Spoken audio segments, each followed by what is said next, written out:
Shape factor में ही अभी बहुत सारी चीज़ देखेंगे, ठीक है। इनफाइनाइटली लॉन्ग ट्रायंगुलर डक, ठीक है। इसका मतलब क्या है कि हमारे पास कुछ इस तरह का ज्योमेट्री है,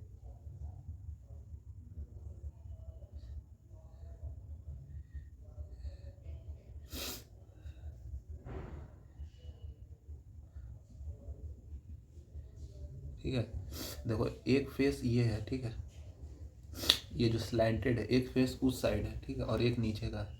तो हमने मान लिया कि ये है A1 नीचे वाले का, ये A1 L1, ठीक। ये जो स्पेस है इसका क्या है A2 L2, और जो पीछे साइड का जो फेस है वो है A3 L3। तो इसके लिए हमको अब बताओ कि शेप फैक्टर क्या होगा F12, या सभी शेप फैक्टर भी बताओ, या कोई पर्टिकुलर शेप फैक्टर भी पूछ लेगा। और ये इनफाइनाइटली लॉन्ग है, मतलब इनफाइनाइटली लॉन्ग कहने का मतलब सेंस ये है कि मतलब लेंथ के कंपेयर में विड्थ काफ़ी बड़ा है, यही मतलब है होता है इनफाइनाइटली लॉन्ग। अगर ये लेंथ L1 ये है तो ये विड्थ W1 होगा, इससे कंपेयर में ज़्यादा है, ठीक है। तो इस तरह का ज्योमेट्री अगर हमको कभी दे दे एग्जामिनेशन में तो हमको डायरेक्ट रिजल्ट याद रहे तो बेटर है, अदरवाइज हम डेरिवेशन में से भी जा सकते हैं, but it will take too much of time. तो और हम सरफेस नंबर 1 के लिए शेप फैक्टर अलजेब्रा लिखें, मतलब जो नीचे में जो सरफेस है, तो क्या हो जाएगा F11 plus F12 plus F13 is equals to 1। क्या 1 से ये हीट एमिट होकर के 1 पे ही ट्रांसफ़र हो सकता है? क्या कभी नहीं होगा, फ्लैट प्लेट है ना, ठीक है। तो ये पहला है। फिर 2 को लिए लिखें, तो 2 से निकल के 1 पे जा सकता है, पर 2 से 2 नहीं जाएगा, 2 से 3 जाएगा, ये 1, ठीक है। सिमिलरली F31 प्लस F32 ये 1 हो जाएगा। अब हमें करना क्या है, ये हमारा 3 इक्वेशन आया, ठीक है। इमिटिंग अपने रिस्पेक्टिव फेस पे ही इमिट नहीं करेगा, बस वो टर्म 0 हो गया, ठीक है। इसको A1 से मल्टीप्लाई करेंगे दोनों साइड, इसको A2 से हम लोग मल्टीप्लाई कर देते हैं, और इसको A3 से मल्टीप्लाई कर देते हैं।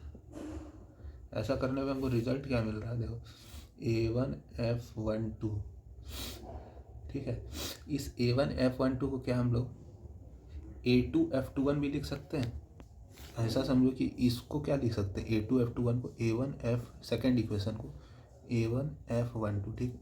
और ये जो A2 F23 है इसको हम कांस्टेंट रखेंगे, ठीक है। तो ये हो जाएगा A2 F23 बराबर A2, है ना। ये इक्वेशन नंबर A है, ठीक है। अब थर्ड इक्वेशन में जरा देखो A3 F31, तो A3 F31 को हम लोग रेसिप्रोसिटी से A1 F13 भी लिख सकते हैं, प्लस का A3 F32 को हम लोग क्या लिख सकते हैं, A3 F32 को A2 F23 भी लिख सकते हैं रेसिप्रोसिटी से, बराबर A3। ये इक्वेशन भी है, दोनों इक्वेशन को माइनस कर दो, ये स्वाहा हो जाएगा। ये हो जाएगा A1 F12 minus A1 F13, A1 common आ जाएगा यहाँ से, A1 F12 माइनस का A1 F13 बराबर A2 माइनस का A3, है ना। अब जरा पहला वाला इक्वेशन पकड़ो, इसको मान लेते हैं इक्वेशन नंबर C। जो पहला इक्वेशन है A1 राइट साइड में, और ये क्या है A1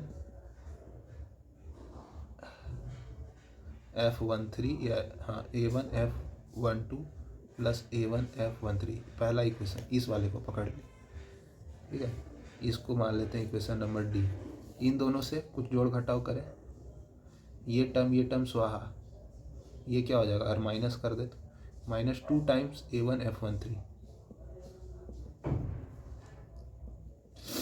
ये हो जाएगा, घटा दे तो A2 माइनस A3 माइनस का A1, ठीक। यहाँ से A1 F13 क्या आ जाएगा, F13 क्या आ जाएगा, सिंपली ये आ जाएगा A3 प्लस का A1 minus A2 by 2A1। अच्छा A1 A2 A3, चूँकि सभी का विड्थ जो है वो अंदर की ओर है W, तो विड्थ वाला टर्म तो कैंसिल हो जाएगा, तो सिर्फ लेंथ वाला टर्म बचेगा ना। F13 में क्या लिखेंगे, L1 into W, L3 into W, L1 into W, L2 into W, L1 into W, तो ओवरऑल लेंथ का ही टर्म बचेगा, W W W cancel, L3 plus L1 minus L2 by 2 times L1। ये result हम लोग याद रखेंगे। देखो याद रखने का तरीका भी बड़ा सिंपल है, 1 से 3 में निकालना है, दोनों को जोड़ दो, जो बचा उसको घटा दो और जिससे एमिट हो रहा है वो डिवाइड कर दो। ठीक, तो उसी तरह से F12 भी निकाल सकते हैं, बाकी सब भी निकाल सकते हैं। F12 क्या हो जाएगा, L1 plus L2 minus L3 by 2 times L1। ठीक है, इस तरह से सभी निकाल लेंगे।